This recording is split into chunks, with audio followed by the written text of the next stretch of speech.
Un pequeño paso para el hombre, un gran salto para la humanidad. Hace 50 años, Neil Armstrong se transformó en la primera persona en caminar sobre la superficie de la Luna. Una hazaña considerada casi imposible para la época y que pasó por muchas dificultades. Preparaciones fallidas, enemistades, fallas de la nave. Incluso los astronautas estuvieron casi 13 minutos sin comunicación en su viaje. Sin embargo, esta hazaña se comenzó a gestar mucho tiempo antes. Y de hecho, en un discurso emitido por el entonces presidente de Estados Unidos, John F. Kennedy, se emitió hacia el mundo la consideración de Estados Unidos de llegar hacia la Luna. Y en este video hablaremos justamente del análisis de ese discurso, particularmente de un fragmento, donde analizaremos tanto el lenguaje no verbal como el verbal. Así que sin más, vamos allá.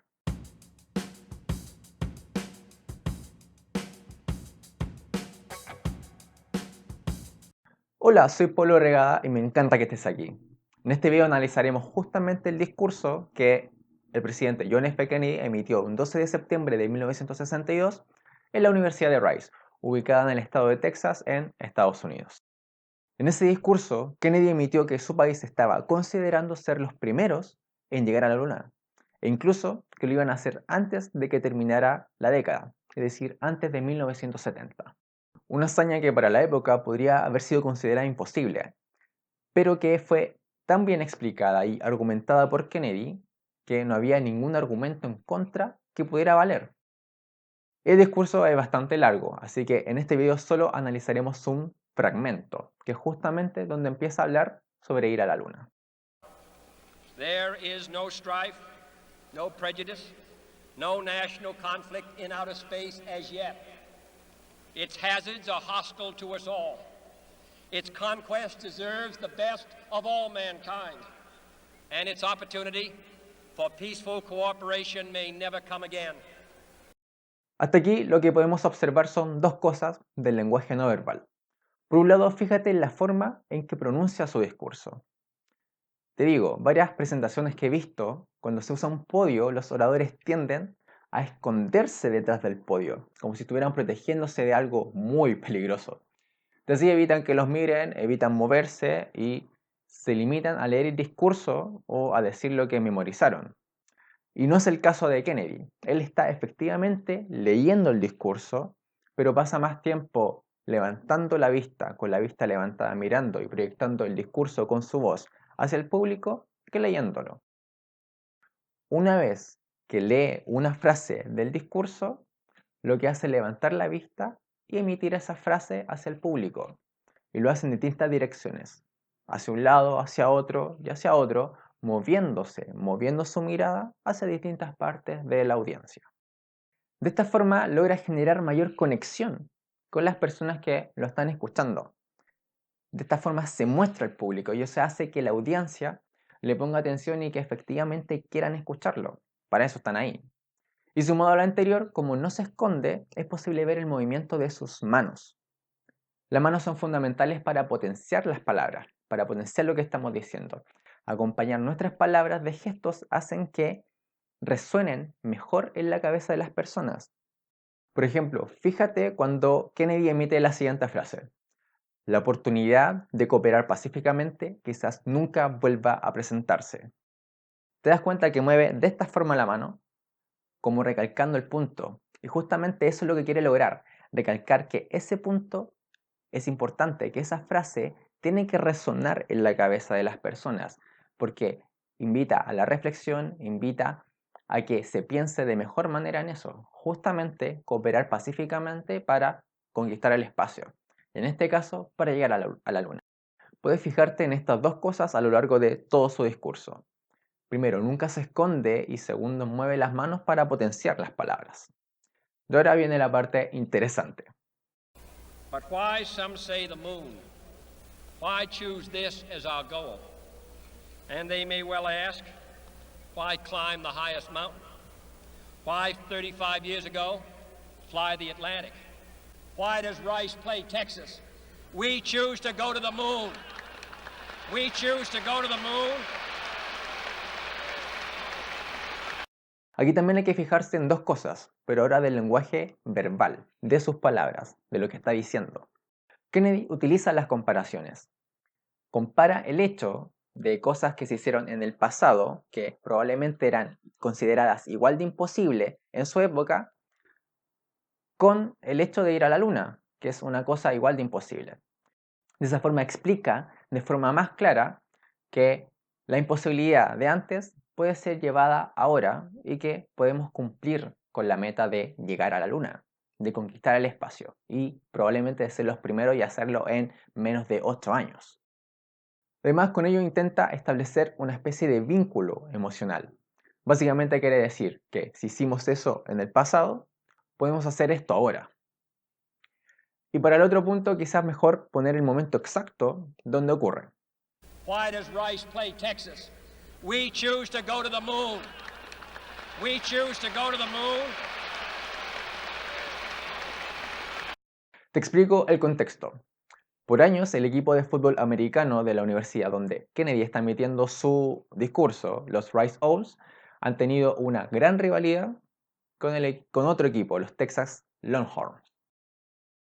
La cosa es que Rice es un equipo muy pequeño, mientras que los Texas son un equipo muy grande, que siempre ganaba. Sin embargo, en este año iban empatados. ¿Te das cuenta a lo que voy? La cuestión es que Kennedy usó esa referencia para dos cosas. Primero, para justamente seguir potenciando la idea de que los imposibles no son tan imposibles si uno se da el trabajo y se da a ello. Y segundo, para conectar mejor con su público. Si vas a la Universidad de Rice, habla de algo que exalte la imagen de la Universidad Rice. De hecho, después de mencionar eso, la gente aplaude de forma espontánea, incluso interrumpiendo el discurso que estaba emitiendo posteriormente. Incluso si te fijas detrás, probablemente hay autoridades, detrás de Kennedy, hay autoridades de la universidad que aplauden, que se ponen a conversar entre ellos y se ríen. Eso es una muy buena manera de conectar con las personas, de conectar con el público local. Y esa es una clave. Usar comentarios o situaciones que ocurren en el lugar donde estás haciendo tu presentación o dando tu discurso es la mejor forma de conectar con la gente. El público se sentirá instantáneamente identificado y eso tiene un doble efecto.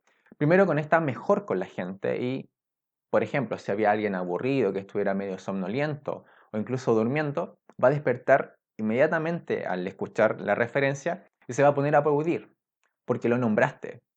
Genera una especie de punto de quiebra dentro del discurso.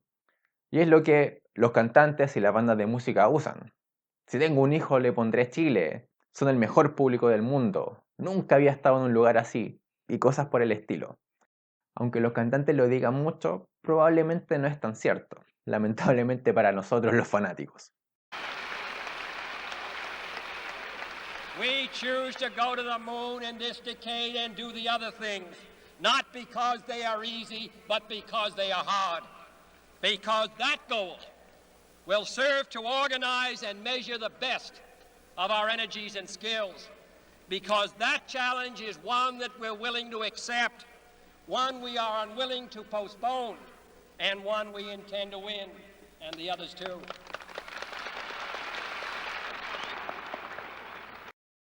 En resumen, las 4 claves que podemos extraer de este discurso emitido hace ya casi 57 años para mejorar tu comunicación son las siguientes. Primero, no esconderse. No esconderse detrás del podio, no esconderse en la oscuridad que genera las diapositivas que tengas atrás cuando estés dando una presentación. No, hay que mostrarse, hay que proyectar tanto con tu cuerpo como con tu voz. Y sí, en este caso Kennedy estaba usando un micrófono, pero proyectaba su discurso, su voz, mirando a la gente y mirando en distintas direcciones. Nunca se quedó mirando el discurso y leyendo y leyendo y leyendo, sino que lo proyectaba y de esa forma conectaba de mejor manera con la gente. En segundo lugar, la utilización de manos. Los gestos que hagas con las manos potencian el mensaje. Las palabras que puedas emitir van a tener una imagen visual que ayuda a la gente, que les ayuda a clarificar lo que tú realmente quieres decir con las palabras. En tercer lugar, el uso de comparaciones. Las comparaciones ayudan a entender de mejor manera a las personas lo que justamente estás diciendo. ayudan a aclarar o de explicar de forma más clara cosas que pueden sonar un poco complejas y pueden confundir a la gente. Sin embargo, utilizando comparaciones te ahorras todos esos problemas y tu comunicación, tu mensaje se va a emitir y se va a entender de mucha mejor manera. Y en cuarto lugar, tenemos que, si es posible, utilizar bromas, anécdotas o chistes sobre el lugar donde estás exponiendo, donde estás presentando o donde estás dando tu discurso o sobre las personas que se encuentran ahí. La idea es conectar de mejor manera desde un punto de vista emocional con la gente. De esa forma vas a generar mucha más confianza y la gente tenderá a escucharte más. Si tienes problemas con el primer punto, es decir, con mostrarte, te dejo aquí arriba un video donde justamente te ayudo a superar el miedo escénico a través de mostrarte, de proyectar tu cuerpo. En el próximo video hablaremos sobre la utilización de las manos. Qué gestos usar, qué gestos no usar y cuándo usarlos. De esta manera, quédate en el canal y suscríbete para que no te pierdas el lanzamiento de ese video. Conecta y genera confianza de aquí a la luna. Hasta la próxima.